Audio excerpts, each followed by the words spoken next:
তারা মেরেছে তারা কোন দল করে? তারা ওই দল করে, টিএমসি দল করে গো। এখন সকাল থেকে বোম মারছি আমরা, আমি ভয় করে খুব। এবার সে কংগ্রেসকে ভোট দিয়েছে, আমি সিপিএন কে ভোট দিই, আমার বাপরাও সিপিএন কে ভোট দেয়।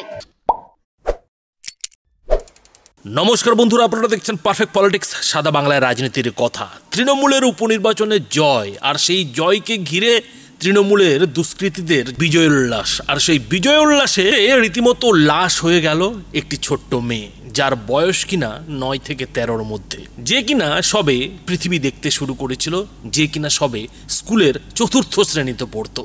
সেই মেয়েটি শেষ পর্যন্ত তৃণমূলের যে বিজয় উল্লাস, সেই বিজয় উল্লাসে লাশে পরিণত হয়ে গেল। সেই ছোট্ট মেয়েটির অপরাধ কি? অপরাধ হচ্ছে যে তার মা বাবা সিপিএমকে ভোট দিয়েছিল। সিপিএমকে ভোট দিয়েছিল বলে তৃণমূলের দুষ্কৃতীরা, তৃণমূলের আশ্রিত দুষ্কৃতীরা সেই সিপিএমের সমর্থকদের বাড়ি লক্ষ্য করে সকেট বোমা ছড়েছিল, এমনটাই অভিযোগ। আর সেই সকেট বোমা প্রাণ কেড়ে নিল এই ছোট্ট তামান্না খাতুনের। বন্ধুরা, ভিডিওর শুরুতেই আপনারা সেই তামান্না খাতুনের আত্মীয়র, সম্ভবত মা, তার হাহাকার আপনারা শুনলেন। আর এই হাহাকারই কোথাও যেন বলে দিচ্ছে যে এই মুহূর্তে বাংলা কোথায় দাঁড়িয়ে রয়েছে। এই যে কালীগঞ্জ উপনির্বাচনে তৃণমূলের জয়, সেই জয় বাংলাকে কোথায় এনে দাঁড় করিয়ে দিয়েছে। প্রশ্ন উঠছে যে পুলিশ কি করছিল, প্রশাসন কি করছিল? তৃণমূল তার বিজয় উল্লাসের জন্য তলে তলে যে সকেট বোমা নিয়ে তৈরি হয়ে রয়েছে, সেটা কি পুলিশের কাছে খবর ছিল না? যে মোলান্দি গ্রামে তৃণমূলের সমর্থকরা, তৃণমূলের সমর্থিত দুষ্কৃতীরা এই সকেট বোমা নিয়ে হামলা চালিয়েছে, সেখানে যে হামলা হতে পারে, ভোটের উপনির্বাচনের ফলের পর যে ফের হিংসা হতে পারে, সেটা কি পুলিশের জানা ছিল না? পুলিশ কি এর আগে ভোট পরবর্তী হিংসার কথা জানতো না? এই রাজ্যে ভোটের সময়, ভোটের দিন এবং ভোটের ফলাফলের পরেও কি ধরনের হিংসা হয়, কি ধরনের হিংসার রাজনীতি হয়, সেটা কি পুলিশ জানতো না? কিন্তু ওই যে কথাই বলে, ভস্যে ঘি ঢেলে হবেটা কি? এই পুলিশ প্রশাসনকে প্রশ্ন করে হবেটা কি?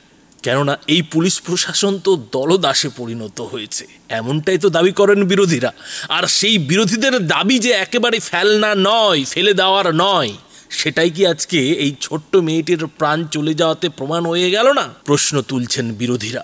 সেই সঙ্গে বিরোধীরা এটাও প্রশ্ন তুলছেন যে তৃণমূলের এই যে বিজয় উল্লাস, সেই বিজয় উল্লাসের বলি যেভাবে এই তামান্না খাতুন হয়ে গেল, তাতে মুখ্যমন্ত্রী মমতা বন্দ্যোপাধ্যায় তার যে কন্যাশ্রীর জয়গান, সেই জয়গানটা গাইবেন কি করে? আর তার থেকেও বড় কথা, বিরোধীরা যেটা প্রশ্ন তুলছেন যে এই মুখ্যমন্ত্রী তো বিশেষ এক সম্প্রদায়ের নিজেকে ত্রাতা বলে দেখানোর চেষ্টা করেন, ত্রাতা বলে তুলে ধরার চেষ্টা করেন। তো সেই ত্রাতারই আশকারা পাওয়া কিছু গুন্ডা, কিছু বদমাস যেভাবে এই মেয়েটিকে মেরে ফেললো, হত্যা করলো, এরপরে তার জবাব তিনি কি দেবেন?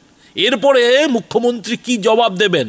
কিন্তু ভাববেন না বন্ধুরা, বিরোধীদের এই যে প্রশ্ন, এই প্রশ্নের জবাব এরই মধ্যে মুখ্যমন্ত্রী মমতা বন্দ্যোপাধ্যায় দিয়ে দিয়েছেন। ঘটনায় তিনি রীতিমতো উদ্বেগ প্রকাশ করেছেন এবং পুলিশ প্রশাসনকে অবিলম্বে এই ব্যাপারে শাস্তিমূলক ব্যবস্থা নিতে বলেছেন। এবং সেই শাস্তিমূলক ব্যবস্থায় পুলিশ এরই মধ্যে একজনকে গ্রেফতারও করে ফেলেছে। হাততালি বন্ধুরা পুলিশকে, যে একেবারে 2-3 ঘন্টার মধ্যেই দুষ্কৃতীদের একজনকে পুলিশ গ্রেফতার করে ফেলেছে। এর থেকে এগিয়ে বাংলার আর কি উদাহরণ হতে পারে? একটু পরে এটাই তো তৃণমূলের নেতাদের বলতে শোনা যাবে, বলতে দেখা যাবে। এরপরে হয়তো মুখ্যমন্ত্রীর তরফে কয়েক লাখ টাকা ক্ষতিপূরণও ঘোষণা হয়ে যাবে। সুতরাং এ রাজ্যের আর চিন্তা কি? এ রাজ্যের তামান্না খাতুনদের আর চাই কি? কিন্তু সেই তামান্না খাতুনরাই যদি বেঁচে না থাকে, তাহলে মুখ্যমন্ত্রীর কন্যাশ্রী বা কারা হবেন? আর এই ক্ষতিপূরণ দিয়েই বা মুখ্যমন্ত্রী কতদিন মানুষের মুখ বন্ধ করে রাখবেন? এই প্রশ্নটাও কিন্তু অনেকে তুলছেন। এ নিয়ে কথা বলতে গিয়ে কালীগঞ্জের সিপিএম নেতারা, স্থানীয় নেতারা ঠিক কি বলেছেন বন্ধুরা ছোট্ট করে দেখুন। আমরা সবাই বিধানসভা উপনির্বাচনের গণনা কেন্দ্রে ছিলাম। গণনা কেন্দ্র থেকে বের হওয়ার পরেই আমরা মোলান্দি গ্রামে খবর পেলাম, আমাদের কমরেডরা মোলান্দি থেকে খবর দিল যে তৃণমূল তাদের বিজয় মিছিল থেকে সকেট মারছে। তার কিছুক্ষণ পরেই খবর পেলাম যে সেই সকেটের আঘাতে একটি ছোট্ট বাচ্চা, ক্লাস 4-এ পড়তো, 10 বছর বয়স, এবারে ফুটফুটে একটি মেয়ে, তার বাবা সিপিআইএম করতো ঘটনাচক্রে, 10 বছরের মেয়ের তো আর কোনো রাজনীতি করার কথা না, কিন্তু বিজয় উল্লাস এবং তার সকেট বোমা ফাটানো, তার আঘাতে একটি তরতাজা বাচ্চা, যা আমাদের কাছে খবর আছে দীর্ঘক্ষণ তার দেহ সেখানে কার্যত পড়েই ছিল এবং সেই ক্ষতবিক্ষত দেহ আমাদের কাছে তার ছবিও এসেছে। তীব্র নিন্দা করছে এই ঘটনার, যে এটা কখনো রাজনীতির পরিণাম হতে পারে না। জিতছেন তো আপনারা, ইতিপূর্বেও আপনারা জিতেছেন, এবার বিজয় মানে যদি, জয় মানে যদি একটা বাচ্চা ছেলে মেয়ের প্রাণ কেড়ে নেওয়া হয়, এটা কখনো জয়ের উদযাপন হতে পারে না। কিন্তু এ তো গেল রাজনীতির কথা। রাজনীতির বাইরে যে মা তার মেয়েকে হারালো, তার হাহাকারটা একবার দেখুন। ওইখান থেকে শয়তানের দলরা এমনি করে আমার হাত চেপে ধরে আছে, শয়তানের দলরা এসে ওইখানে কি এমনি করে ফেলেছে। ওই আনুয়ার গাওল, মানুয়ার কালু, ওই ফকরের বেটা, ও কতজন এসে এমনি করে ফেলেছে।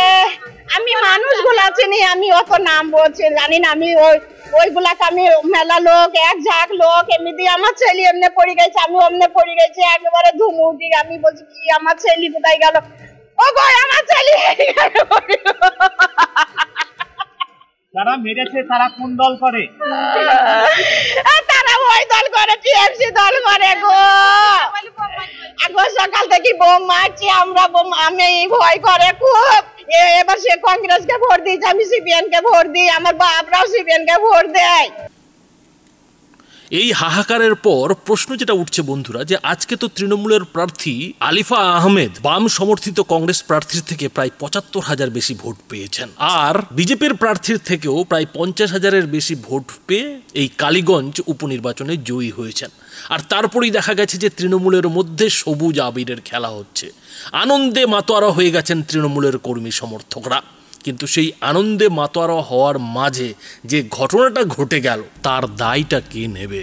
এই যে বিজয়োল্লাসে শিশুর বলি, সেই বলির জন্য কাকে দায়ী করা হবে, কে দায় নেবে? তৃণমূলের নেতারা হয়তো বলবেন যে এটা অঘটন, আগে থেকে তো কিছুই জানা ছিল না। কিন্তু প্রশ্ন যেটা উঠছে যে তৃণমূলের বিজয়োল্লাসেই কেন এমন ঘটনা ঘটলো? এর পেছনে কি শুধুমাত্র অঘটনই দায়ী, নাকি এর পেছনে বড় কোনো কারণ বাংলার মাটিতে জন্ম নিয়েছে? এতদিন ধরে বিরোধী দলনেতা শুভেন্দু অধিকারী কিংবা বিজেপির নেতারা যে প্রশ্নটা বারবার ছুড়ে দিয়ে এসেছিল, যে হাহাকারটা বারবার বিজেপির নেতারা করতো, যে ভোটের হিংসার মানুষ বলি হচ্ছে, ভোট পরবর্তী হিংসায় মানুষ ঘর বাড়ি ছাড়া হচ্ছে, খুন হচ্ছে। কিন্তু সেই যে বিজেপি নেতা কিংবা শুভেন্দু অধিকারীদের দাবি, সেই দাবিকে শাসক দল তৃণমূল কিংবা মুখ্যমন্ত্রী মমতা বন্দ্যোপাধ্যায়ের তরফ থেকে কোনোদিনই মান্যতা দেওয়া হয়নি, কোনোদিনই কিন্তু স্বীকার করা হয়নি যে হ্যাঁ, ভোট পরবর্তী হিংসা কিংবা ভোটে এই রাজ্যে মানুষের প্রাণ যায়, মানুষ খুন হয়। আর সেটা যদি রাজ্য সরকার স্বীকার করত, তৃণমূল সরকার স্বীকার করত, মুখ্যমন্ত্রী স্বীকার করতেন, আর স্বীকার করে যদি তিনি পুলিশকে ব্যবস্থা নিতে বলতেন, প্রশাসনকে মজবুত করতেন, তাহলে হয়তো আজকে ছোট্ট তামান্না খাতুনের প্রাণটা যেত না। কিন্তু ওই যে আমরা ওরা রাজনীতি, অভিযোগ পাল্টা অভিযোগের রাজনীতি, অস্বীকারের রাজনীতি, সেই রাজনীতিই তো দীর্ঘদিন ধরে বাংলার মানুষ দেখে আসছে, বাংলার মানুষ সহ্য করে আসছে, আর তারই ফল আজকে বাংলার মানুষকে পেতে হচ্ছে। তামান্না খাতুনদের প্রাণের বলি দিতে হচ্ছে বলে মনে করছেন রাজনৈতিক বিশ্লেষকরা। তবে ভিডিওটি শেষ করার আগে বন্ধুরা একটা কথাই বলতে হয়, যে পাপের ঘড়া সকলেরই পূর্ণ হয়, আর সেই পাপের ঘড়া পূর্ণ হওয়ারই কি সময় চলে এসছে? পাপের ঘড়াই কি শেষ পর্যন্ত এবার পূর্ণ হয়েছে? বন্ধুরা, এই বিষয়ে আপনাদের কি মনে হয়? আপনাদের মতামত অবশ্যই এই ভিডিওটির নিচে কমেন্ট বক্সে লিখে জানাবেন। ধন্যবাদ।